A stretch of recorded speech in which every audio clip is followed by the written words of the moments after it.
অনুরোধ করছি বাংলাদেশের মাননীয় অ্যাটর্নি জেনারেল জনাব মোহাম্মদ আসাদুজ্জামান সিনিয়র অ্যাডভোকেট।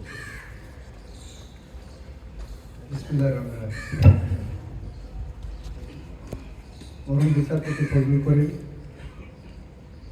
এই অঙ্গনে আমি যখন যাত্রা শুরু করি তখন সুপ্রিম কোর্টের অন্যতম বিচারপতি হিসাবে ল্যান্ডমার্ক জাজমেন্ট একটার পর একটা দিয়ে গেছেন। বিশেষ করে ডান্ডাবেড়ি মামলায় কারাগারে দিনের পর দিন, মাসের পর মাস, বছরের পর বছর ডান্ডাবেড়ি পুড়িয়ে রাখা হচ্ছে। সেখান থেকে অনেক মানুষকে উনি পরিত্রাণ দিয়েছেন। ওনার ঐতিহাসিক রায়গুলোর মধ্যে একটি হল বস্তি উচ্ছেদের মামলা।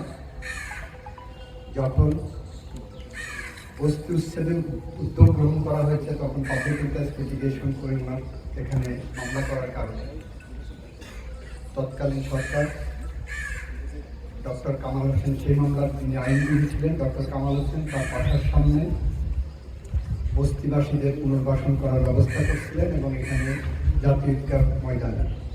এই পরিস্থিতির মধ্যে উনি যে যুগান্ত করে রায় দিয়েছেন বস্তি উচ্ছেদের ব্যাপারে, সেটা এখন পর্যন্ত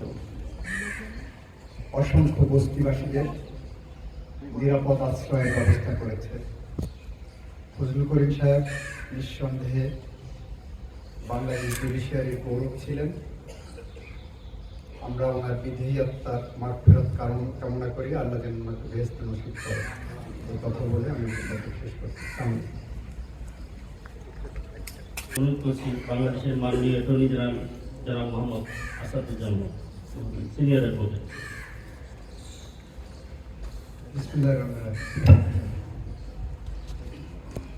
মরণ বিচারপতি ফজলুল করিম,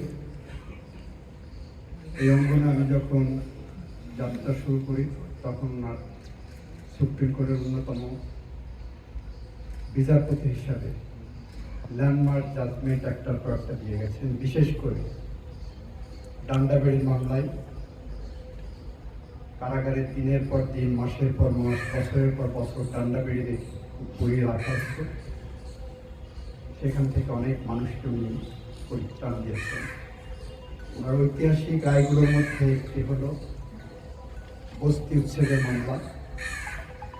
যখন বস্তি উচ্ছেদের উদ্যোগ গ্রহণ করা হয়েছে তখন পাবলিক ইন্টারেস্ট লিটিগেশন করে ওনার এখানে মামলা করার কারণে তৎকালীন সরকার ডক্টর কামাল হোসেন, সেই মামলার যিনি আইনজীবী ছিলেন ডক্টর কামাল হোসেন, তার বাসার সামনে বস্তিবাসীদের পুনর্বাসন করার ব্যবস্থা করছিলেন এবং এখানে জাতীয় ঈদগাহ ময়দানে।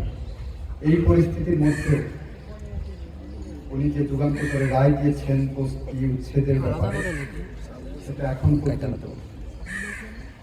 অসংখ্য বস্তিবাসীদের নিরাপদ আশ্রয়ের ব্যবস্থা করেছে। ফজলুল করিম সাহেব নিঃসন্দেহে বাংলাদেশ জুডিশিয়ারির গৌরব ছিলেন।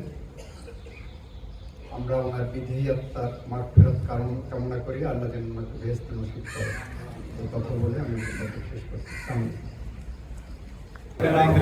أشهد أن محمدا عبده ورسوله أشهد أن لا إله إلا الله وحده لا شريك له أشهد أن محمدا عبده ورسوله أشهد أن لا إله إلا الله وحده لا شريك له أشهد أن محمدا عبده ورسوله أشهد أن لا إله إلا الله وحده لا شريك له أشهد أن محمدا عبده ورسوله أشهد أن لا إله إلا الله وحده لا شريك له أشهد أن محمدا عبده ورسوله।